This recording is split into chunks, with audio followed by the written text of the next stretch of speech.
दहरो भिक्षु युंजते बुद्ध शासने सोई मंगलो कंपभाचेति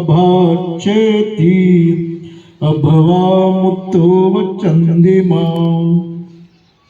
अर्थात જેવી રીતે ચંદ્રમાની ઉપર વાદળ છવાઈ ગયું અને અંધકારમય વાતાવરણ બની ગયું હોય, પણ કોઈ પણ युवा भिक्षु, युवा भिक्षुणी, युवा उपासिका और युवा उपासक पूरी उत्साहથી ધમ્મ પ્રચાર અને પ્રસારમાં લાગી જાય તો ઠીક ચંદ્રમાની ઉપરથી વાદળ ખસે અને પ્રકાશ આવે, ઠીક એવી રીતે વાદળથી મુક્ત ચંદ્રમાની જેમ પૂરા સંસારને પ્રકાશિત કરે છે।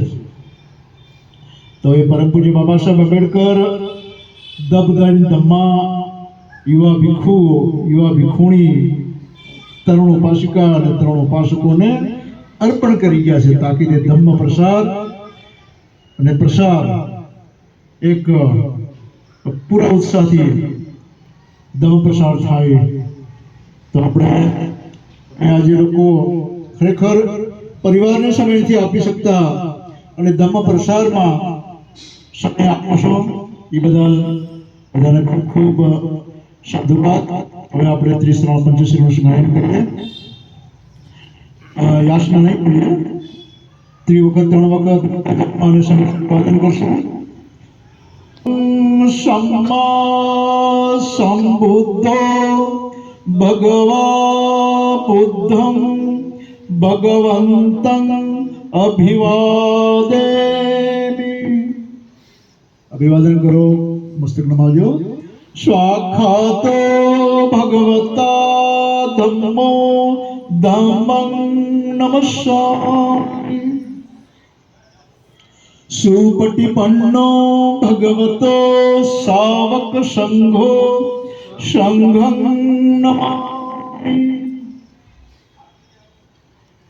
नमो तस्स भगवतो अरहतो सम्मा सम्बुद्धस्स।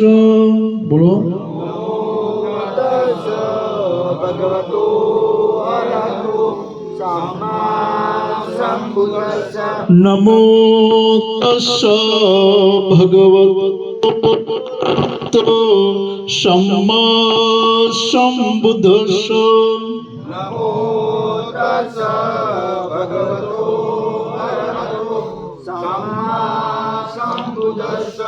नमो तस्स भगवतो अरहतो सम्मा सम्बुद्धस्स। नमो तस्स भगवतो अरहतो सम्मा सम्बुद्धस्स। बुद्धं शरणं गच्छामि, बुद्धं शरणं गच्छामि, धम्मं शरणं गच्छामि, धम्मं शरणं गच्छामि, संघं शरणं गच्छामि, संघं शरणं गच्छामि, द्वितीयंपि बुद्धं शरणं गच्छामि, द्वितीयंपि बुद्धं शरणं गच्छामि, द्वितीयंपि धम्मं शरणं गच्छामि, द्वितीयंपि धम्मं शरणं गच्छामि, द्वितीयंपि संघं शरणं गच्छामि, द्वितीयंपि संघं शरणं गच्छामि, तृतीयंपि बुद्धं शरणं गच्छामि,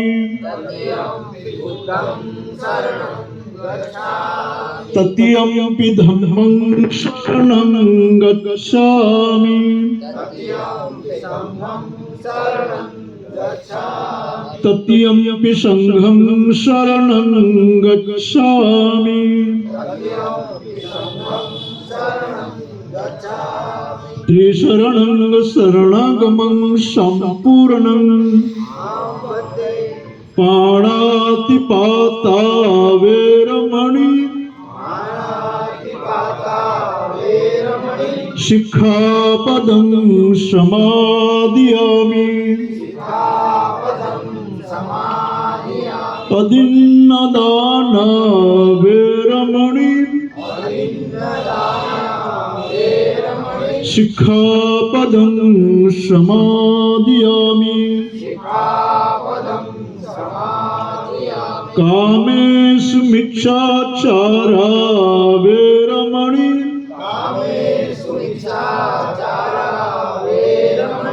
शिक्षापदं समादयामि मुत्सवादा वेरमणि शिक्षापदं समादयामि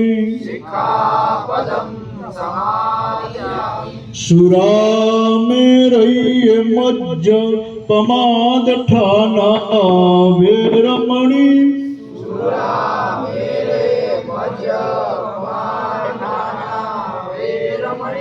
शिक्षापदं समादयामि त्रिशरणेन सन्धि पंचशीलं धम्मं साधुकं सुखिकत्तकत्वा अपमादेन सम्पादेत साधु साधु बुद्धं नमामि धम्मं नमामि संघं नमामि સારું આ બધાનું ખૂબ ખૂબ મંગલ હો ખૂબ ખૂબ મંગલ હો ખૂબ ખૂબ મંગલ